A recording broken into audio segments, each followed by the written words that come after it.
Le plus noir de la terre, c'est moi, le sénateur Cletus, aussi appelé Senator Cletus, a.k.a. Ejawi Moses.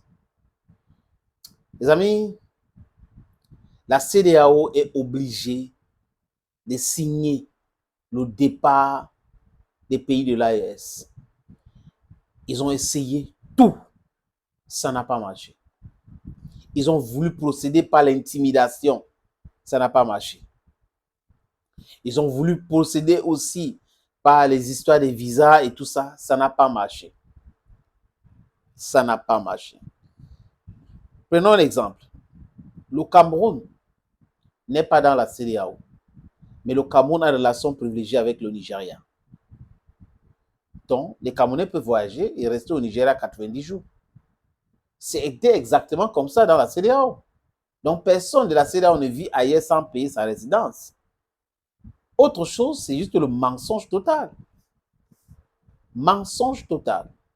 Les pays de la côte qui font le chantage aux pays enclavés, c'est criminel parce que le droit international interdit cela.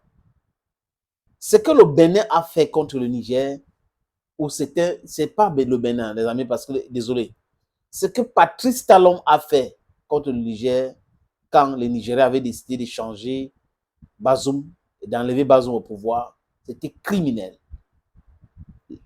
Le droit international interdit de faire le blocus autour des pays enclavés. Ils ont essayé. Le Bénin a fait cela. Malheureusement, les autres pays ont refusé carrément de faire cela. Ils ont respecté le droit international. Regardez ce qui se passe avec le Bénin aujourd'hui. Il est en train de hurler, j'ai modernisé mon port, j'ai fait ceci à Cotonou, j'ai fait cela. Parce qu'il a écouté les consignes de qui? D'Emmanuel Macron. Donc, je parle des qualités des dirigeants. On parle aussi Sissoko en Guinée-Bissau. C'est très grave ce qui se passe en Guinée-Bissau. C'est tout sauf un chef d'État normal. C'est un chef qui est chef pour les Occidentaux et non pour les Bissau-Guinéennes. Quand vous allez en Côte d'Ivoire, c'est le président que la France a voulu et la France a imposé aux Ivoiriens. Alassane Dramane Ouattara, autrement appelé par certaines personnes dramatique. Quand vous regardez au Ghana, c'est encore là la honte totale. Cet avocat formé en Angleterre, devenu président dans son pays, a été influencé par qui? Par les Occidentaux, dont le Nana Akufo-Addo est tellement occidentalisé que les Occidentaux eux-mêmes, ils soutiennent, ils comprennent ces gars. La plupart sont ses amis, ils ont fréquenté ensemble, donc du coup ils se connaissent. Ils préfèrent vendre le Ghana, livrer l'Afrique comme ça. J'imagine Jerry Rawlings dans sa tombe. J'imagine Kwame Nkrumah, les amis. Quelle honte. Donc, je cite juste cela, les amis, qui font partie de la CEDEAO aujourd'hui, du moins, ce qui reste de la CEDEAO. Parce que c'est une organisation moribonde. Et encore, il y a un autre scandale qui est arrivé au Nigeria. Tinubu. Tinubu a été imposé au Nigeria par la CIA. Il y a eu une fraude massive électorale. Le système électoral ne marchait pas parce que les Américains contrôlent ce système. Donc, du coup, ils ont tout fait ils ont fait ce qu'ils ont voulu faire et ça a marché en partie. Voilà Tinubu qui est président. Un président africain qui dirige un pays de plus de 200 millions d'habitants. L'Afrique du Sud ne peut pas faire ce que Tinubu fait là, aller commander quoi que ce soit en France. C'est la France qui doit venir proposer ses services au Nigeria. C'est comme ça.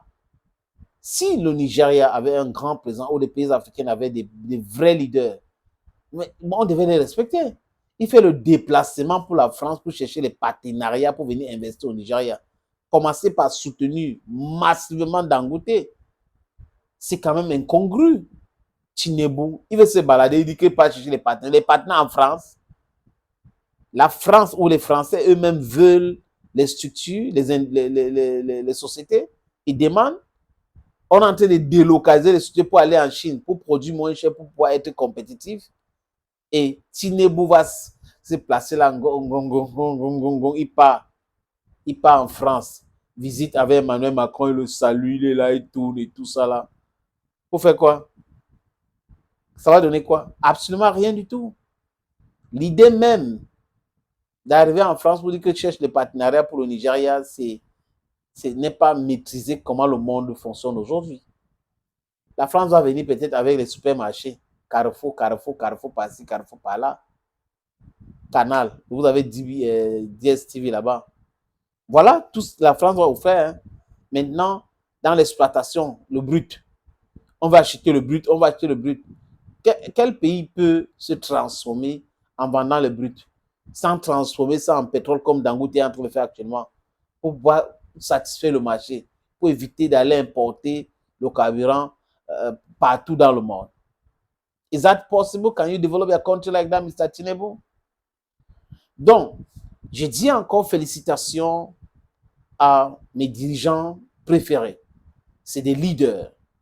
Assimi Goïta, Ibrahim Traoré, Abdurrahman Tiani. Voilà les vrais fils d'Afrique. Il y a de cela 1 an et plus, ils avaient décidé de quitter la CEDEAO. Et les plaisantins qui sont des fonctionnaires de la CEDEAO ont pensé que c'était la blague.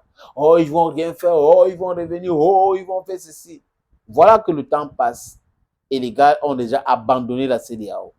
Donc, ces fonctionnaires ont commencé à comprendre et les chefs d'État qui avaient souhaité tout faire pour que le Burkina Faso revienne, pour que le Niger revienne, pour que le Mali revienne, ont échoué lamentablement. Mais comme ils lisent, je ne sais pas, ça doit être quelque part là-bas derrière moi, le livre là, Machiavel, le prince de Florent. Comme ils sont dans la peau du machiavélisme, où ils ont embrassé, ils portent, désolé les amis, où ils portent maintenant la veste du machiavélisme et pensent que c'est comme ça que ça doit fonctionner. Diviser pour mieux régner, les amis. Ils ont essayé, ils ont sanctionné le Mali, sanctionné le Niger et laissé le Burkina Faso. Comme pour dire qu'on va nous introduire, on va s'introduire là-bas. Et vous avez vu Kassi Broul est allé, le gouverneur de la Banque centrale, de lui et moi. Ça n'a pas donné. Parce qu'il voulait séparer et après, tu vois, commencer à les déstabiliser et s'installer au Burkina. Mais ça n'a pas marché. C'est pour ça qu'ils ont fait tellement de tentatives de coup d'État au Burkina Faso infructueuses. Parce qu'ils ont essayé avec Assimi Goïta, ils savent que c'est compliqué là-bas. Avec Abdelrahman Tani, lui, c'est un dieu à cuire. Et avec Ibrahim Traoré, c'est un jeune, tu vois, on peut le manipuler. Mais Ibrahim Traoré, c'est le gars le plus tenace parmi les trois que je viens de citer là, les amis. Oui, il les a montré cela. Donc, les chefs d'État de la CEDEAO vont se réunir le 15, je pense, le 12 ou le 15, mais le 15 décembre prochain, donc dans quelques jours, ils vont entériner donc le départ ou les départs des pays de l'AES à son sein. Désolé, cette CEDEAO-là doit disparaître. Il faut créer autre chose et veiller à ce que les Occidentaux ne financent pas. Je suis l'homme le plus noir. Bye bye.